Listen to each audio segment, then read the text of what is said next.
नमस्कार दोस्तों, दास्तान ज़िंदगी चैनल में आपका स्वागत है। हमारी आज की कहानी है मूर्खों की दुनिया। एक गांव में नंदन नाम का एक किसान रहता था।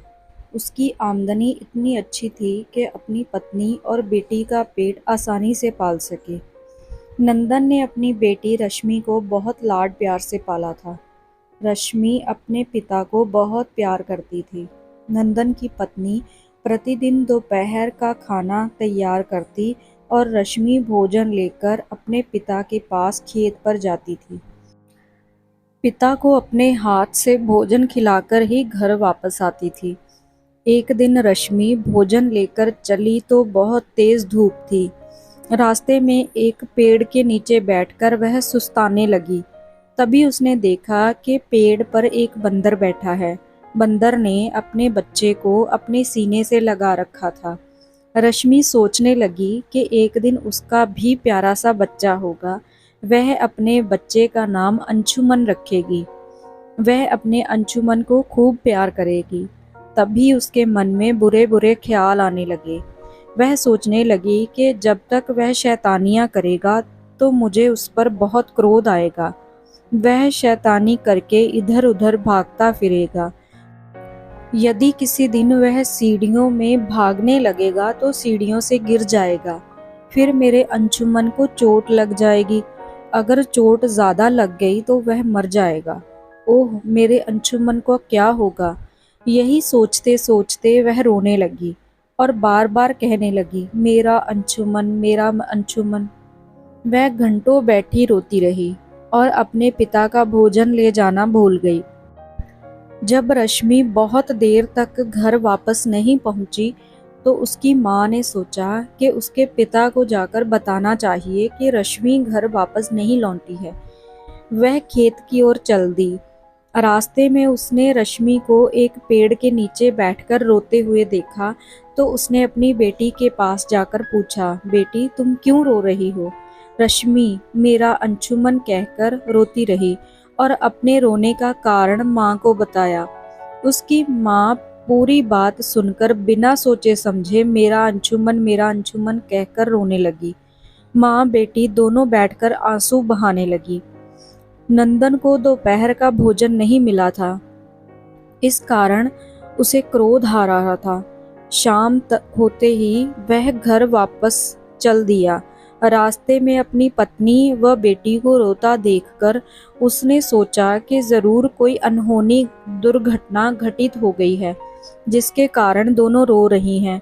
उसने धड़कते दिल से दोनों से रोने का कारण पूछा। कारण सुनकर वह क्रोध से पागल हो उठा। उसे समझ में नहीं आ रहा था कि अपनी पत्नी और बेटी की मूर्खता पर वह हंसे या क्रोध के मारे अपने बाल नोचे। वह चीख कर बोला, इस दुनिया में तुम लोगों से बड़ा मूर्ख और पागल कोई नहीं है। मैं जा रहा हूँ और तभी घर लौटूंगा जब तुमसे भी बड़े मूर्ख से मिल लूं। नंदन की पत्नी और बेटी रश्मि उसके पीछे पीछे खुशामद करने दौड़ी, परंतु नंदन तब तक बहुत दूर निकल चुका था। चलते चलते नंदन पास के एक गांव में पहुंचा। उसने देखा कि एक जगह भीड़ लगी हुई थी। उसने भीतर घुसकर कारण जानने का प्रयास किया तो पता लगा कि लोग एक तालाब के चारों ओर जमा थे। पानी में चांद दिखाई दे रहा था। अनेक व्यक्ति इस बात का दावा कर रहे थे कि वे चांद को पकड़कर दिखाएंगे। हर व्यक्ति चांद पकड़ने की फीस देकर आगे आता, फिर पानी में चांद पकड़ने की कोशिश करता था। बाकी लोग दर्शक बनकर तालियां बजा रहे थे और चांद पकड़ने की बाजी का मजा ले रहे थे। नंदन लोगों की मूर्खता देखकर आगे बढ़ गया। वहां उसने देखा कि एक बूढ़ी औरत एक टिन के डब्बे में हाथ फंसाकर बैठी थी। कई लोग उसका हाथ खींचकर निकालने का प्रयास कर रहे थे। बुढ़िया दर्द के मारे चीख रही थी, परंतु हाथ बाहर नहीं निकल रहा था।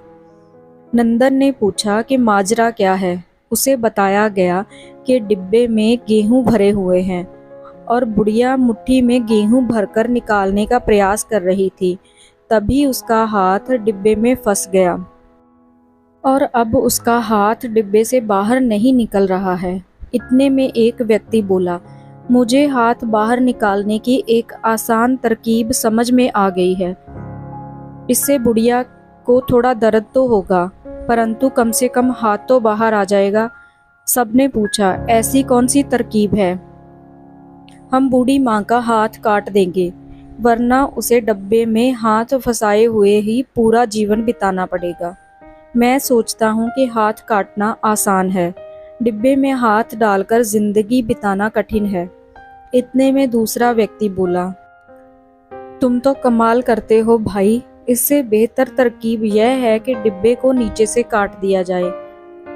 नंदन ने लोगों की बात सुनकर माथा पीट लिया। वह बोला, दादी माँ, अपनी मुट्ठी को खोलो और गेहूं डब्बे में छोड़ दो। नंदन का इतना कहना था कि बुढ़िया ने मुट्ठी से गेहूं छोड़ दिए और उसका हाथ बाहर निकल गया। लोग नंदन को धन्यवाद व इनाम देने लगे। नंदन बहुत दुखी मन से घर की ओर यह सोचते हुए वापस चल दिया कि शायद इस दुनिया में मूर्खों की कमी नहीं है। जैसे अनेक लोग बड़े अक्लमंद होते हैं, ऐसे ही दुनिया में एक से बढ़कर एक मूर्ख भी भरे पड़े हैं। सो दोस्तों, आज की कहानी आपको कैसी लगी कमेंट बॉक्स में बताइएगा। ऐसी और कहानियाँ देखने और सुनने के लिए चैनल को लाइक, सब्सक्राइब और शेयर करें। Thanks for watching.